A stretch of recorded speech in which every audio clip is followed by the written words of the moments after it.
जय मां शारदे। आज हम कुंडली में शुक्र की महादशा में सभी ग्रहों की अंतर्दशा का फलादेश करना बताएंगे। कुंडली में शुक्र की महादशा में यदि शुक्र की अंतर्दशा चल रही हो, शुक्र की महादशा में शुक्र की अंतर्दशा हो और शुक्र यदि लग्न से केंद्र भाव में यानी 1, 4, 7, 10 या त्रिकोण भाव में 1, 5, 9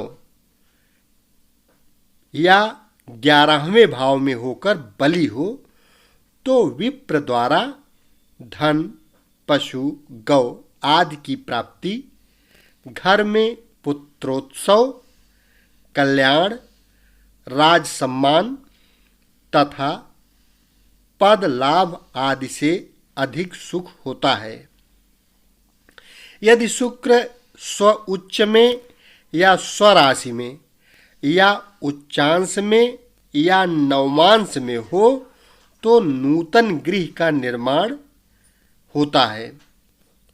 मिष्ठान्न भोजन, स्त्री पुत्र को सुख, मित्र का संग, अन्न दान आदि धर्म कार्य, राजा की कृपा, वस्त्र, वाहन, आभूषण का लाभ, व्यापार में वृद्धि, पशुओं की वृद्धि और पश्चिम दिशा की यात्रा से वस्त्र आदि का लाभ होता है। यह फलादेश हम आपको भृगु संहिता के अनुसार बता रहे हैं। यदि शुक्र लग्न भाव से 3, 6, 11 में हो और शुभ ग्रह से युत हो, दृष्ट हो या मित्र के नवांश में हो, उच्चस्थ हो, लाभेश या योग कारक ग्रह से युत हो तो राज्य लाभ, उत्साह, राजकृपा, गृह में कल्याण और स्त्री पुत्र धन आदि की वृद्धि होती है।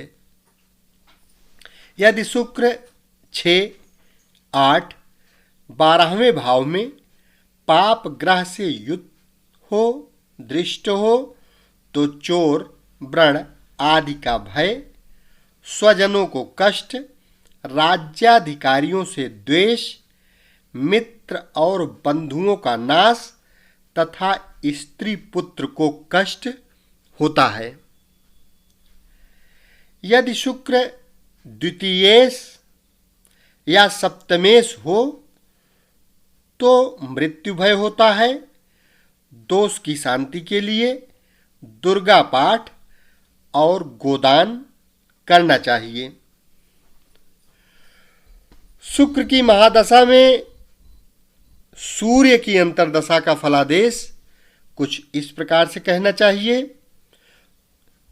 भृगु संहिता के अनुसार शुक्र की महादशा में सूर्य की अंतर्दशा हो और सूर्य यदि अपने उच्च या नीच से अन्यत्र हो तो मन संताप, राजकोप और बंधु वर्ग से कलह होता है।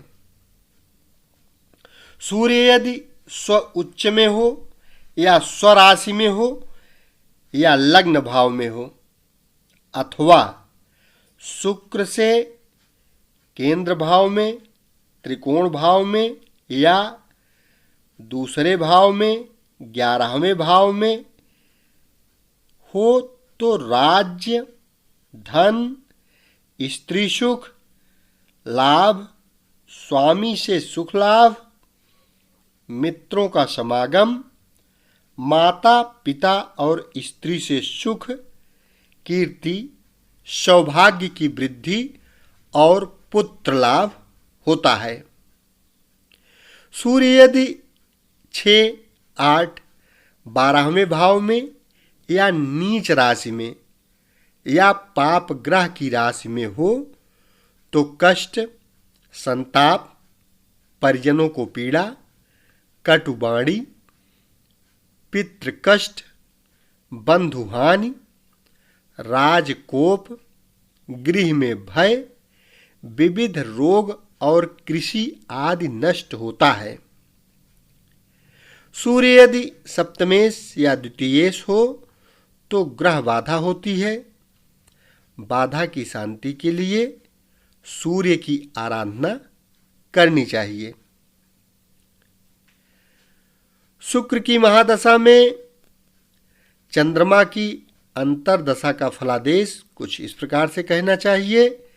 भृगु संहिता के अनुसार शुक्र की महादशा में चंद्रमा की अंतर्दशा हो और चंद्रमा यदि स्व उच्च में या स्वराशि में या लग्न से केंद्र भाव में, त्रिकोण भाव में या 11वें भाव में, नवमेश से या शुभ ग्रह से या दशमेश से युत हो तो राजा की कृपा से वाहन, वस्त्र व धन का लाभ, गृह में सुख, ऐश्वर्य लाभ तथा देव ब्राह्मण में भक्ति होती है। गायकों, वादकों का एवं विद्वानों का संग तथा अलंकार, गौ, भैंस आदि पशुओं का लाभ, व्यवसाय में विशेष फल तथा भाइयों के साथ भोजन, वस्त्र आदि का सुख होता है। चंद्रमा यदि नीच राशि में या अस्त या लग्न अथवा दशेश से 6, 8, 12 में हो तो उसकी अंतर्दशा में धननाश, भय, शरीर कष्ट, मन संताप, राजकोप, विदेश गमन या तीर्थयात्रा, स्त्री पुत्र आदि को कष्ट और बंधु वियोग होता है। यदि दशेश से केंद्र में या त्रिकोण में या 11वें भाव में, तीसरे भाव में चंद्रमा रहे तो राजा की कृपा से देश या ग्राम का स्वामित्व, धैर्य, सुयश, वस्त्र आदि से सुख, जलाशय निर्माण और धन की वृद्धि होती है। दशा के प्रारंभ में शरीर सुख होता है और दशा के अंत में क्लेश होता है। शुक्र की महादशा में मंगल की अंतर्दशा का फलादेश कुछ इस प्रकार कहना चाहिए। भृगु संहिता के अनुसार शुक्र की महादशा में मंगल की अंतर्दशा हो और मंगल यदि केंद्र में या त्रिकोण भाव में या स्व उच्च में या स्वराशि में या लाभ भाव में बली हो या लग्नेश, कर्मेश या भाग्येश से युत हो तो राज्य लाभ, संपत्ति, वस्त्र, आभूषण, भूमि आदि इच्छित वस्तु के लाभ से सुख होता है।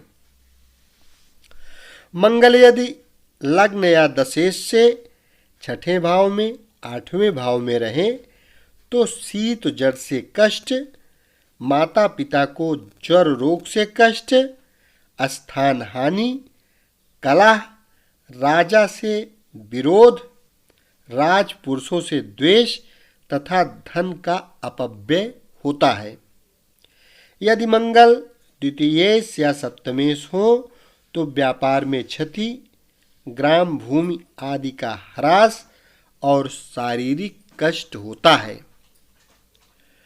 शुक्र की महादशा में राहु की अंतर्दशा का फलादेश कुछ इस प्रकार कहना चाहिए।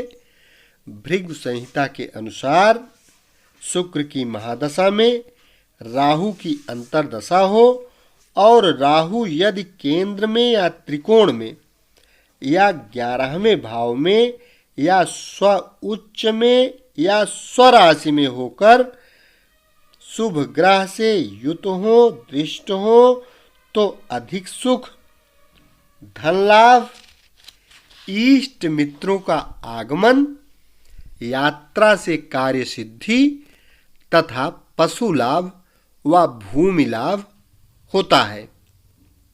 यदि राहु लग्न से 3, 6, 10, 11 में हो तो सुख, शत्रुनाश, उत्साह वृद्धि, राजकृपा, दशा के प्रारंभ में 5 मास तक शुभ फल होता है और अंत में ज्वर तथा अजीर्ण रोग का भय, कार्य व्यापार व यात्रा में विघ्न एवं मन में चिंता होती है। परंतु राजा के तुल्य अन्य सुख होता है। नैऋत्य दिशा में विदेश गमन से कार्य की सिद्धि होती है और वह कुशल पूर्वक घर आता है। ब्राह्मणों का उपकार और तीर्थ यात्रा आदि का पुण्य फल प्राप्त होता है।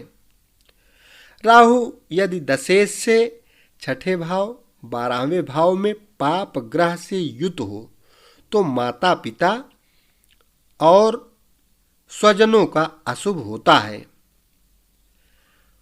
लोगों से मनोमालिन्य होता है।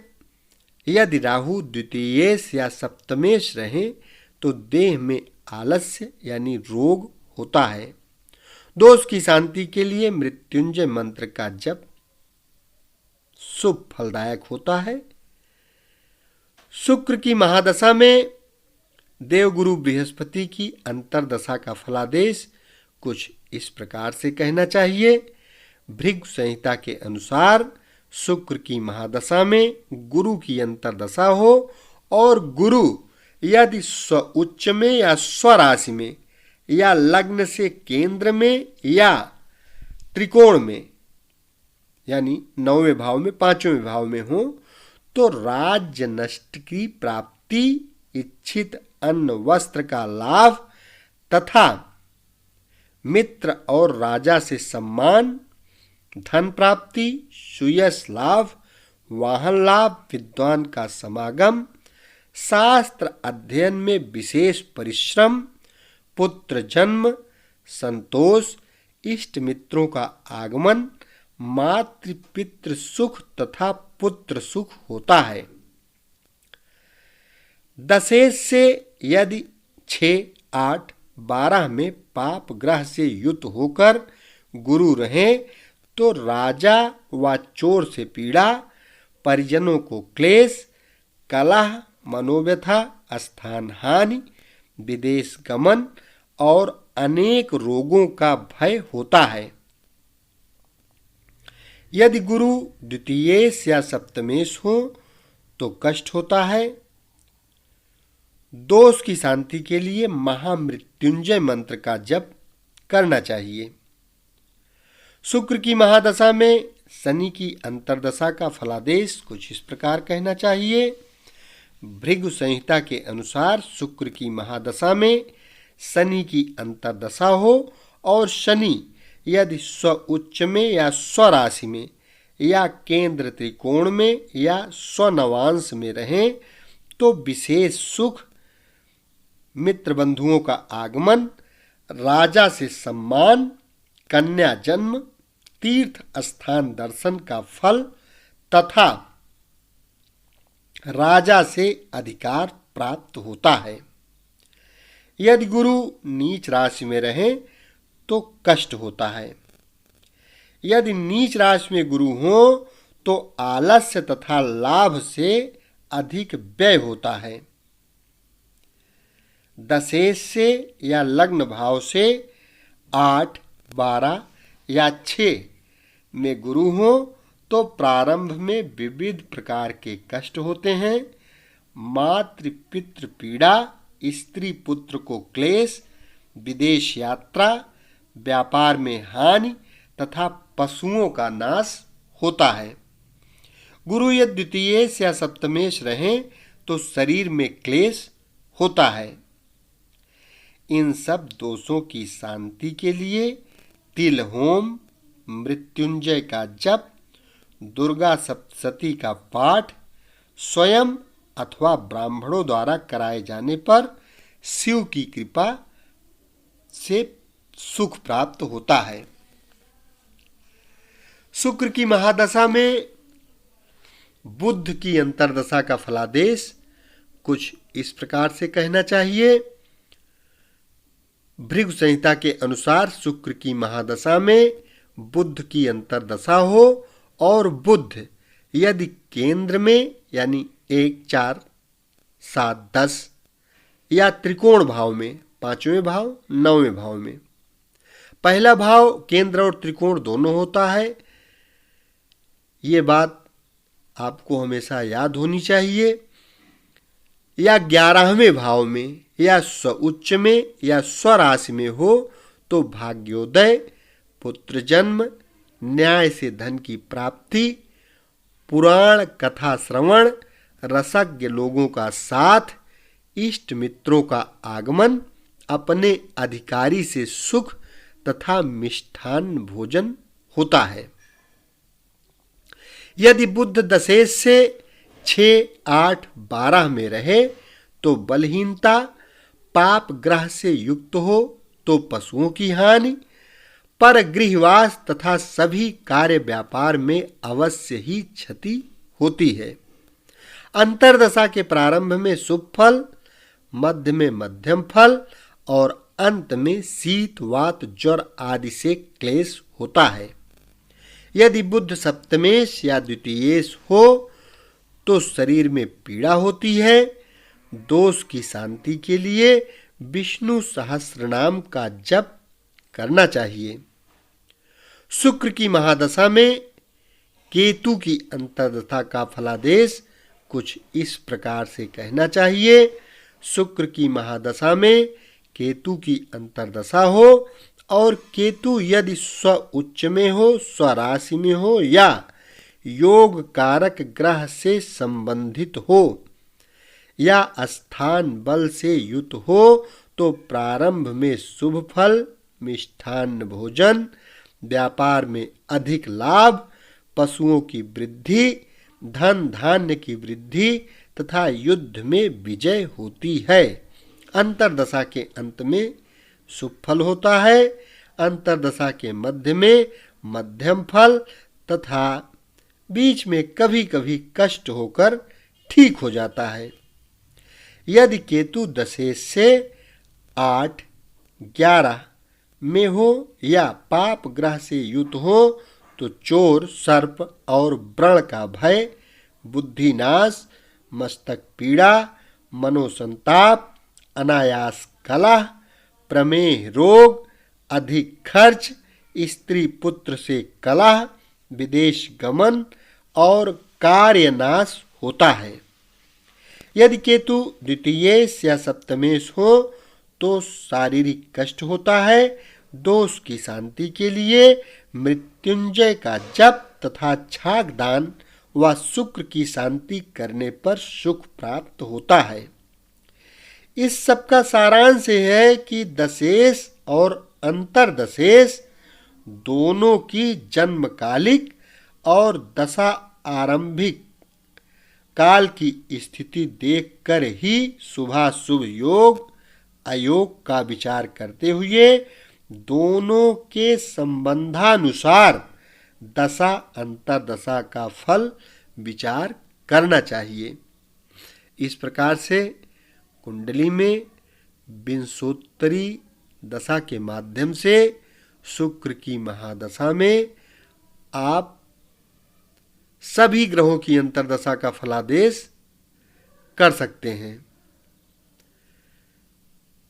यदि चैनल को अभी तक सब्सक्राइब न किए हो तो कृपया चैनल को सब्सक्राइब अवश्य कर लें, क्योंकि इस चैनल के माध्यम से संपूर्ण वैदिक ज्योतिष, लाल किताब, हस्तरेखा विज्ञान, ये सब आपको serial wise to the point सीखने को मिलता रहेगा, वह भी एकदम फ्री में, जो किसी भी अन्य चैनल पर उपलब्ध नहीं है, बिना पैसा दिए। शेष अगले भाग में। धन्यवाद।